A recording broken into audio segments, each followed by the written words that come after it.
Vande Mataram, and this is the second part of your class 12 lesson, the last lesson. Okay, I am continuing this lesson in second part. Okay, in last lecture we have completed when narrator friends seen on backbenches and found that there are villagers and former mayor and postmaster and old hosser sit there. Okay, now in second part we are talking about our next story.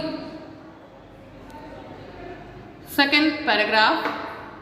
While I was wondering about it all, M. Hamel mounted his chair.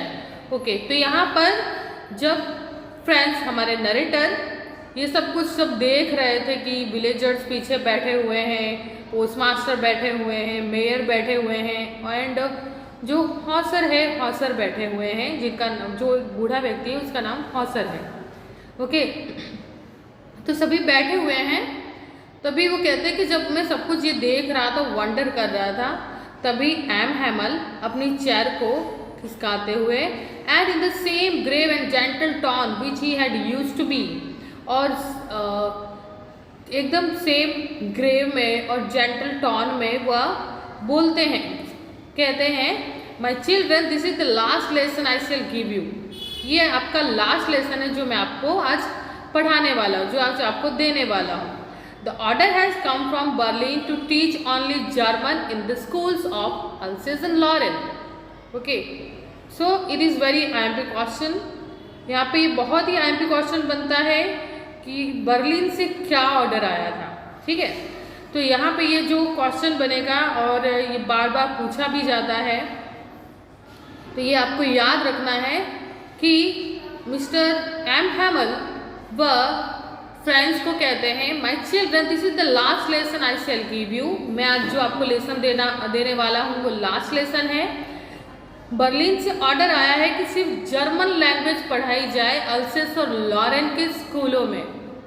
The new master comes tomorrow. जो नए master है कल आएंगे. This is your last French lesson. I want you to be very attentive. और मैं चाहता हूँ कि आप बहुत ही अटेंटिव रह के बहुत ध्यानपूर्वक इस क्लास को पढ़ें. What a thunderclap these words were to me. तो ये जो शब्द थे एम हैमल के, ये फ्रेंच के लिए एकदम थंडर क्लैप वर्ड है, मतलब एकदम शॉक्ड हो जाता है. वो इस बात को समझ नहीं पाता कि ये क्या हो गया. थंडर क्लैप दैट मीन्स एकदम शॉक्ड हो जाना. What a thunder clap these words were to me. ये शब्द मेरे लिए थंडर क्लैप थे. Oh the wretches, that was what they had put up at town hall.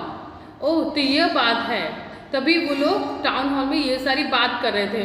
आपको याद हो तो बुलेटिन बोर्ड पर जब टाउन में लोग भीड़ लगाकर वहाँ पढ़ रहे थे न्यूज़ को, तो वो सोच रहा था कि अब क्या न्यूज़ हो सकती है. तो यहाँ पर जब एम हैमल उससे ये सब कुछ एक्सप्लेन करते हैं तो उसे याद आता है, ओ तो ये बात थी.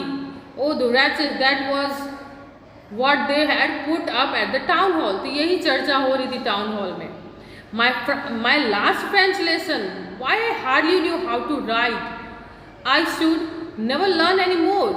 आई must stop there then. Oh, how sorry I was for not learning my lessons for seeking birds and for going sliding on the sand. मेरा लास्ट फ्रेंच लेसन, उसे आश्चर्य होता है फ्रेंच को, तो कहते हैं मेरा last French lesson, why I hardly knew how to write. क्यों मुझे बहुत मुश्किल से ही कहीं जाके मुझे थोड़ा लिखना पता. I should never learn any more. मैंने कुछ ज़्यादा पढ़ा भी नहीं है. I must stop there then. मुझे ये सब बंद कर देना चाहिए था. Oh how sorry I was for not learning my lessons. मुझे बहुत ही सॉरी फील हो रहा था जो कि मैंने अपने लेसन नहीं सीखे थे. फॉर सीकिंग बर्ड्स, और क्यों नहीं सीखे थे? फॉर सीकिंग बर्ड्स, क्योंकि उनकी एक्टिविटी कुछ दूसरी ही रहा करती थी. बर्ड्स के एग्स को ढूंढना, सार पे जाके स्लाइड करना. My books that had seemed such new sense a while एगो. जो किताबें मुझे कुछ समय पहले बेकार लग रही थी, न्यूसेंस लग रही थी, सो हैवी टू कैरी, जिसे उठाना बहुत भारी लग रहा था.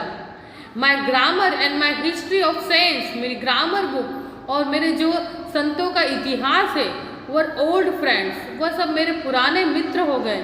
Now that I couldn't give up, मैं इसे गिव अप नहीं कर सकता।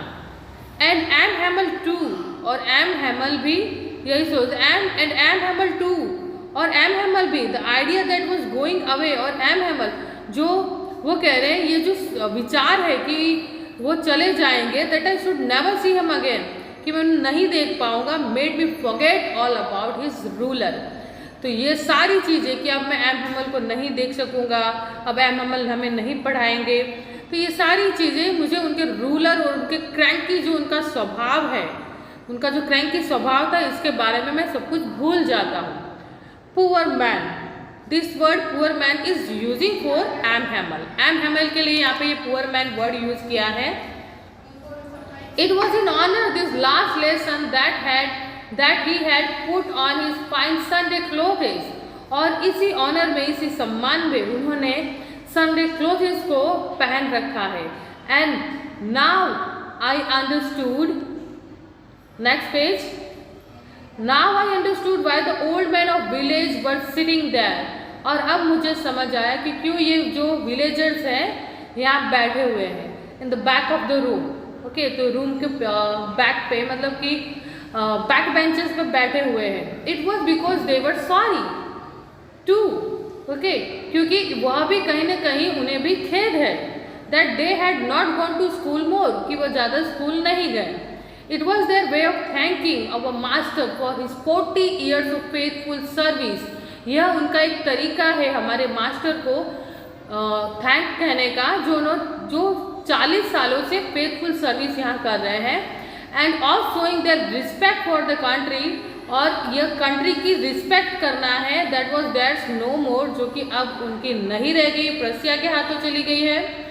While I was thinking of all this, और जब मैं ये सब कुछ सोच रहा था, I heard my name called, मैंने सुना, मेरा नाम बुलाया जा रहा था। It was my turn to recite, अब मेरी बारी थी रिसाइट करने की, जवाब देने की, दोहराने की। What would I not have given to be able to say that dreadful rule for the participle? जो पार्टिसिपल्स के रूल, जो भयानक रूल है, जो कि मैं तैयार नहीं था देने के लिए, all through very loud and clear and without one mistake, but I got mixed up on the first words and stood there holding on my desk, my heart beating and not daring to look up.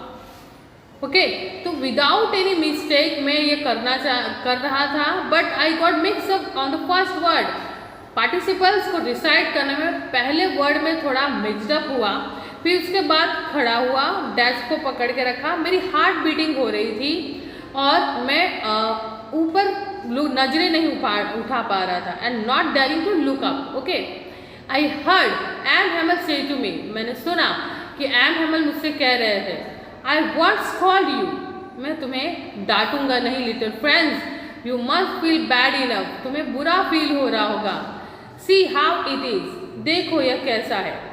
Every day we have said to ourselves, हम रोजाना अपने आप से कहते हैं, बा I have plenty of time, बा यह एक वर्ड है जो ऐसे ही हम बोलते समय एक तकिया कलाम जिसे कह सकते हैं, तो फ्रेंच और फ्रांस के जो लोग हैं इस तरीके से वहाँ बोल रहे हैं, बा I have plenty of time, I will learn it tomorrow.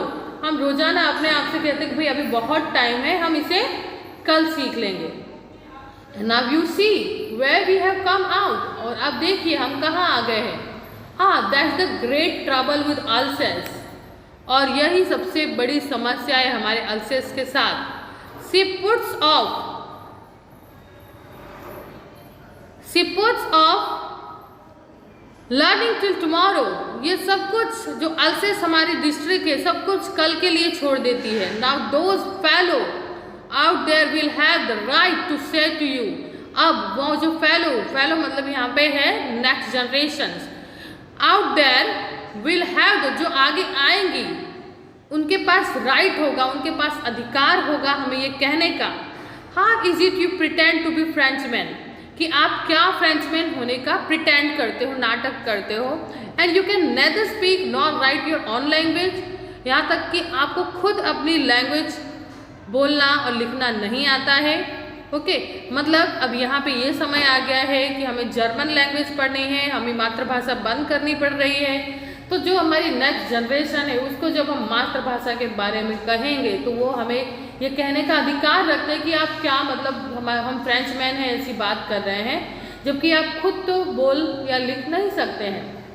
But you are not the वॉच पुअर लिटिल फ्रेंड्स, तो यहाँ पर मिस्टर एम हेमल कहते हैं लेकिन आप अभी, आपके पास अभी इतना भी बुरा समय नहीं है, आप इतने भी बुरे नहीं हैं little friends. We have all a great deal to reproach our self with, हमारे पास अभी भी काफ़ी अच्छा डील है जिससे हम अपने आप को अपने लैंग्वेज से री अप्रोच कर सकते हैं, उससे अभिगम जोड़ सकते हैं। Your parents were not anxious enough to have you, आपके पेरेंट्स भी, यहाँ पे अब वो मिस्टर एम हेमल ब्लेम कर रहे हैं आगे ये सब कहते हुए कि your parents were not anxious enough to have you learn, कि आपके पेरेंट्स भी आपको पढ़ाने के लिए एंक्सियस, आतुर नहीं थे। They prefer to put you work on farm और एट द मिल्स, वह प्रीफर करते थे ज़्यादा कि आप फार्म या मिल्स में काम करें, so as to have a little more money, जिससे कुछ और पैसे आ सके। तो यहाँ पे जो बात बता रहे हैं वो 1870 और 1871 की है। तो उस टाइम पे लोग एजुकेशन के लिए इतने अवेयर नहीं थे और ज़्यादातर स्कूल भी नहीं जाया करते थे, और स्कूल में अगर कोई नाम किसी का लिखाया भी जाता तो वो रेगुलर स्कूल नहीं जाते थे, एंड इतना अवेयर भी नहीं थे वो एजुकेशन के लिए।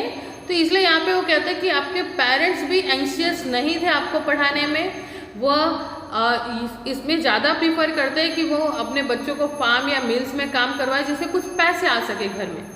फिर यहाँ पे आगे मिस्टर एम हेमल कहते हैं and I have been to blame also, मैं अपने आप को भी ब्लेम करता हूँ। Have I not often sent you to water my flowers, क्या मैं आपको अपने फ्लावर्स को, जैसा कि मैंने आपको आगे बताया इनकी स्कूल के पास ही एम हेमल का एक छोटा सा गार्डन है। ओके, वो अपने आप को ही ब्लेम करते हैं और कहते हैं कि क्या मैं आपको अपने फ्लावर्स को वाटर करने के लिए, उसकी वाटरिंग करने के लिए नहीं भेज देता था instead of learning your lessons, तो आपको लेसन सिखाने के बदले, पढ़ाने के बदले मैं आपको फ्लावर्स की वाटरिंग करने के लिए भेज देता था। तो वो अपने आप को भी यहाँ ब्लेम कर रहे हैं। And when I wanted to go fishing, और जब मैं फिशिंग के लिए जाना चाहता था, did I not just give you holiday, क्या मैं आपको हॉलीडे नहीं दे दिया करता था। Then from one thing to another, फिर इस तरीके से एक बात से दूसरी बात करते हुए M Hamel went on to talk of the French language, M Hamel French language की बात करने लगे, saying that it was the most beautiful, वो कहते हैं कि जो फ्रेंच भाषा है बहुत ही ब्यूटीफुल। तो यहाँ पे एक मैप दिया है नेक्स्ट पेज पे जिसमें फ्रांस और यहाँ पे ये लॉरेन, अल्सेस और जर्मनी यहाँ पे दिखाए गए हैं। ओके, तो इस मैप में आप देख सकते हो कि अल्सेस और लॉरेन एक साथ है, उसके पास में ही जर्मनी है। ओके, तो यहाँ पे इन लोगों ने, जर्मनी ने लॉरेन और अल्सेस को अपनी डिस्ट्रिक्ट बना लिया है। ओके, तो इस मैप में हम देख सकते हैं। नेक्स्ट पेज जिसमें एम हेमल कहते हैं कि उनकी जो लैंग्वेज है बहुत ही, उनकी जो फ्रेंच लैंग्वेज है बहुत ही सुंदर है पूरे वर्ल्ड में। Okay, it is the beautiful language in the world, the clearest, the most logical, the clearest, बहुत ही क्लियर लैंग्वेज है, और ये बहुत ही लॉजिकल लैंग्वेज है। That we must guard it among us, हमें इसे अपने बीच सुरक्षित रखना चाहिए। एंड नेवर फॉरगेट इट, और इसे भूलना नहीं है। Because when a people are enslaved, क्योंकि जब लोग गुलाम बन जाएंगे, किसके गुलाम बन जाएंगे, मतलब दूसरी भाषा या संस्कृति के जब गुलाम बन जाएंगे, as long as they hold fast to their language, तो वह जिस भाषा या संस्कृति के गुलाम बनेंगे उस लैंग्वेज को वह आसानी से और जल्दी सीख लेंगे। Okay, it is as if they had the key to their prison, लेकिन अगर उन्हें अपनी भाषा आती होगी तो वह जिस कैद में वो बंद है, जिस भाषा या संस्कृति में वो कैद हो चुके हैं, जिसके गुलाम हो चुके हैं, उससे वह अपनी भाषा अगर हमें आती होगी, हमें भाषा संस्कृति हमें हमारी पता होगी, तो यह उस कैद की, दूसरे की जो भाषा संस्कृति में हम कैद हैं, उसकी यह चाबी होगी, अगर हमें अपनी भाषा या संस्कृति पता होगी तो। ठीक है। Then he opened a grammar and read us our lesson. फिर उसके बाद वो ग्रामर का बुक ओपन करते हैं और हमारा लेसन पढ़ते हैं। I was amazed to see how well I understood it. और मुझे बहुत आश्चर्य था कि कितने अच्छे से मैं सब कुछ समझ रहा हूँ। All he said seemed so easy, so easy. I think too that I had never listened so carefully. Okay, और मैं अपने आप खुद भी सोचता हूँ कि मैंने केयरफुली कभी सुना भी नहीं है एम हेमल को।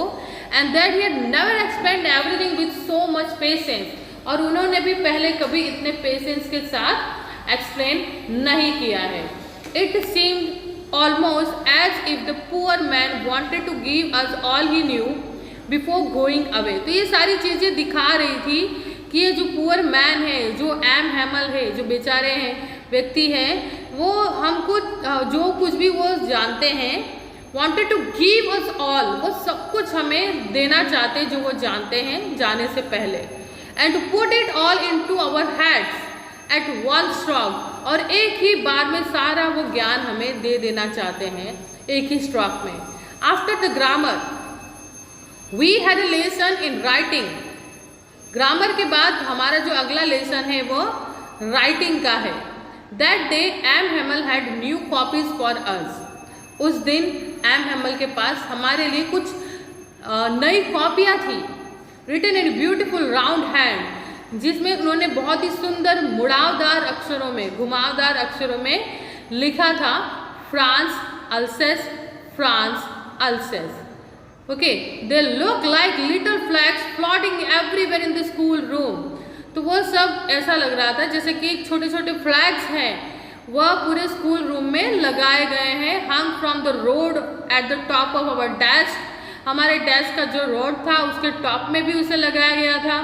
You ought to have seen how everyone set to work. तो आप देख सकते थे, अगर उस समय होते तो देख सकते कि लोग कितना अपने कार्य में सेट थे, कार्य में बिजी थे। And how quiet it was, और कितना क्वाइट टाइम था उस समय। The only sound was the scratching of pens over the paper. सिर्फ एक ही साउंड सुनाई दे रहा था जब हम पेपर पे लिखते हैं पेन से, ठीक है, और एक साथ अगर काफ़ी व्यक्ति, ज़्यादा व्यक्ति एक साथ पेपर पे कुछ लिख रहे हैं और कोई आवाज़ ना हो, तो उस पेन के स्क्रैचिंग की आवाज़ पेपर पे सुनाई देती है। The only sound was the scratching of the pens over the paper. Once some beetles flew in. एक बार कुछ मक्खियाँ उड़कर आ गई, but nobody paid any attention to them. लेकिन किसी ने भी उसका ध्यान नहीं दिया, सब इतना अपने कार्य में मग्न हो चुके थे। Not even the littlest one, यहाँ तक कि जो छोटे से छोटे व्यक्ति थे उन्होंने भी नहीं देखा। वो work right on tracing their fish hooks. वह कार्य कर रहे थे इस तरीके से जैसे कि फिशरीज करने के लिए लोग अपने फिश हुक पे ध्यान देते, उस तरीके से लोग कार्य कर रहे थे। As if that was French too, जिस तरीके से फ्रेंच में होता है उसमें भी उस तरीके से कर रहे थे वो। On the roof of the pigeons cooed very low. और छत पर जो पिजन्स थे बहुत ही धीरे आवाज़ में कूड कर रहे थे, आवाज़ कर रहे थे, बहुत ही धीरे सॉन्ग गा रहे थे। And I thought to myself. और यहाँ पे जो हमारा नरेटर है फ्रेंच, वो स्कूल स्टूडेंट थे उस समय, तो वो कहते हैं कि मैं अपने आप में सोच रहा था, उस समय छोटे थे, तो वो कहते हैं कि मैं अपने आप में सोच रहा था, will they make them sing in German even the pigeons. क्या यहाँ पे पिजन्स को भी जर्मन में गाने के लिए बोला गया है? अब यहाँ पे वो छोटे थे एंड बच्चों को नहीं पता होता है कि बर्ड्स के लिए कोई भाषा या संस्कृति या कोई प्रदेश उसकी बंदिश नहीं होती है, ठीक है। लेकिन ये यहाँ पे नरेटर छोटी उम्र के थे, तो उनकी इमेजिनेशन यही है कि क्या इन पिजन्स को भी जर्मन लैंग्वेज में गाने को बोला गया होगा, ठीक है। तो हम यहाँ पे देख सकते हैं कि बच्चों की इमेजिनेशंस कैसी होती है, कितनी प्यारी होती है। Next, when ever I look up from my writing, और जब मैं अपनी राइटिंग को लिख कर थोड़ा ऊपर देखा मैंने, आई सो एम हेमल सिटिंग मोशनलेस, मैंने देखा कि एम हेमल बहुत ही निराश होकर अपने चेयर पे बैठे हुए थे, motionless in his chair and grazing first at one thing then at another. Gazing that means निहार, घूरना होता है, लेकिन यहाँ पे क्या है, वह हर एक चीज़ के लेके हर एक चीज़ पे नज़र डाल रहे हैं, उसे देख रहे हैं। As he wanted to fix in his mind, जैसे कि अपने माइंड में वो फिक्स कर देना चाहते हैं। Just how everything look in that little school room, तो जो भी स्कूल रूम में जैसा भी दिख रहा था वो सारे दृश्य को अपने आंखों पे, अपने माइंड में बसा लेना चाहते थे। फैंसी, ओके, मतलब स्कूल रूम काफ़ी अच्छा दिख रहा था, fancy. For 40 years he had been there, लगभग 40 सालों से वह इसी जगह है। There in the same place with his garden outside, जहाँ पे उनका गार्डन बाहर है। The window and his class in front of him, तो विंडो और उनके गार्डन के आगे ही उनका क्लास है सामने तुरंत। Next page, just like that only the desk and benches had been once more, और उसी तरीके से ये जो यहाँ इस क्लास में उसी तरीके से यहाँ पे बेंचेस और डेस्क भी बहुत ही स्मूथ है। Like the walnut trees in the garden were taller, और गार्डन में जो वॉलनट ट्री है वो भी काफ़ी लंबा हो चुका है। And the hop wine that he had planted himself twined, और जो हॉप वाइन है जिसको इन्होंने ट्वाइंड दो बार प्लांट किया था, about the windows to the roof, वह रूफ तक पहुंच चुका है, दुगना हो चुका है। How it must have broken his heart to leave it all poor man, तो यहाँ पे हम समझ सकते हैं कि how it must have broken his heart, ये सारी चीज़ें किस तरीके से उनका दिल तोड़ रही होगी। लीव इट ऑल, ये सब छोड़ना, कितना मतलब उनका दिल दुख रहा होगा इस चीज़ के लिए। Poor man, to hear his sister moving about in the room above, तो वो सुन पा रहे थे उनके रूम से उनके सिस्टर की आवाज़ आ रही थी। ओके, तो यहाँ पे उनका रूम भी नज़दीक में ही है, जिसमें से आवाज़ आ रही थी। About in the room above packing that Trunks, जिसमें वो अपने ट्रंक्स पैकिंग कर रही थी। For the must leave the country next day, वो अगले ही दिन कंट्री को छोड़ के जाने वाले थे। But he had the courage to hear every lesson to the very last, लेकिन उनके पास इतनी करेज थी कि वो हर लास्ट लेसन का जो वो कर रहे थे, but he had the courage to hear every lesson to the very last, तो वेरी लास्ट भी उस लेसन को देने को तैयार थे। After the writing we had a lesson in history, तो राइटिंग लेसन के बाद हमारा अगला लेसन है हिस्ट्री का। यहाँ पे कितने लेसन कंप्लीट हो चुके हैं उनके, देखिए ग्रामर का लेसन हुआ, राइटिंग का लेसन है, और ये है हिस्ट्री का लेसन। तो राइटिंग के लेसन के बाद यहाँ पे हिस्ट्री का लेसन है, और वो कहते हैं and then the baby chanted their ba be bi bo bu, बाद में बच्चे जो है कुछ वहाँ पे अपने आप में बात करने लगते हैं। Down there at the back of the room old Hauser, और डाउन देयर बैक, और पीछे जो रूम में हॉसर बैठे हुए हैं, had put on his spectacles, उन्होंने चश्मा पहन रखा है। And holding his primer in both hands, primer book अपने हाथों में रखी है। Spell the letters with them, और उसके साथ लेटर्स को भी वो बोले जा रहे हैं। You could see that he too was crying, आप देख सकते हो कि वो भी रो रहे थे।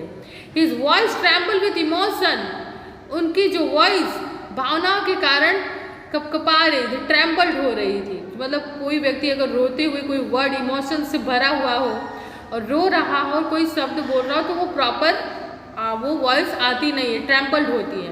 And it was so funny to hear him that we all wanted to laugh and cry, और उनको सुनना बहुत ही फनी था क्योंकि एक साथ दोनों इमोशन हमें आ रहे थे। We all wanted to laugh and cry, हम हंसना भी चाह रहे थे और रोना भी चाह रहे थे। How well I remember it that last lesson, oh ये कितने अच्छे से मुझे याद है मेरा वो last lesson. All at once church clock struck 12, फिर अचानक ऐसे ऑल एट वंस सब बातों में से एक बात, चर्च क्लॉक में 12 बजे, देन द एंजलस, उसके बाद हे भगवान, एंजलस यहाँ पे गॉड का नाम है, okay. At the same moment, उसी समय, the trumpets of the Prussians, जो प्रशियंस की फौज थी, रिटर्निंग फ्रॉम ड्रिल, ड्रिल के साथ वहाँ आ गई, साउंडेड अवर विंडोज, तो हम अपने विंडोज से उनकी आवाज़ सुन सक रहे थे उनके आने की। M Hamel stood up very pale in his chair, M Hamel अपने चेयर से बहुत बेजान होके, बहुत ही निराश होके खड़े हुए। I never saw him look so tall, और मैंने उन्हें आज तक कभी इतना लंबा देखा नहीं, मतलब बहुत ही निराश है, सबकी नज़र उन पे है, सबके इमोशंस हैं। तो वो कहते हैं यहाँ पे फ्रेंड्स कि इतना लंबा मैंने उन्हें पहले कभी नहीं देखा। My friends said I but something choked him, अब यहाँ पे एम हेमल कुछ कहने जा रहे हैं, लेकिन कुछ उन्हें चुभ रहा है, कुछ भावनाएं उन्हें चुभ रही, चॉक कर रही है। He could not go on, वह आगे बोल नहीं पा रहे हैं, मतलब बोलना चाहते हैं, यहाँ तक उन्होंने बोला माई फ्रेंड्स आई, लेकिन वो कुछ बोल नहीं पा रहे हैं, ठीक है, कुछ चुभ रहा है उन्हें, कुछ चॉक हो रहा है। कुछ चुभना मतलब यहाँ पे क्या है कि जो इमोशंस है उसे उन्हें इमोशंस से एकदम भरे हुए हैं और वो कुछ बोल नहीं पा रहे हैं, वो पेन से भरे हुए कुछ बोल नहीं पा रहे हैं। Okay, then he turn to the blackboard, फिर वो ब्लैक बोर्ड की तरफ मुड़ते हैं। Took a piece of chalk, अब यहाँ पे वो कुछ बोल नहीं पा रहे हैं, तो वो क्या करते हैं, एक चॉक का टुकड़ा लेते हैं और ब्लैक बोर्ड की तरफ मुड़ते हैं। And bearing with all his might, और सारी माइट को, सारी शक्ति को किसी भी तरीके से इकट्ठा करके, he wrote as large as he could, जितना बड़ा लिख सके उतने बड़े अक्षरों में वो लिखते हैं, वी विल लव फ्रांस, जिसका अर्थ होता है, वी विल लव फ्रांस एक फ्रेंच लैंग्वेज है जिसका अर्थ होता है long live France. Okay, then he stopped and lean his head against the wall, ये लिखकर वो रुक जाते हैं और अपने सिर को वॉल पे टिका देते हैं, मतलब उनके अंदर स्ट्रेंथ बिल्कुल नहीं, इमोशंस इतने हार चुके हैं वो कि अपने हेड को टेका देने के लिए वॉल के अगेंस्ट खड़े हो जाते हैं, वॉल पे वो अपना हेड रख देते हैं, विदाउट अ वर्ड, और बिना कुछ बोले, ठीक है, without a word he made a gesture, वो इशारा करते हैं, gesture, without a word he made a gesture to us with his hand, अपने हाथों से इशारा करते हैं, school is dismissed, you may go. Okay, तो इस तरीके से वो कुछ बोल नहीं पाते, इशारा करते रोते हुए कि अब स्कूल डिसमिस हो चुकी है, आप जाइए। तो यहाँ पे हमारा ये लेसन कंप्लीट होता है। ओके, सो हमने यहाँ पे देखा पार्ट 2 में, ये पार्ट 1 में मैंने आगे की स्टोरी आपको बता दी है, पार्ट 2 में इसी स्टोरी का नेक्स्ट पार्ट मैंने आपको यहाँ बता दिया है। Thank you.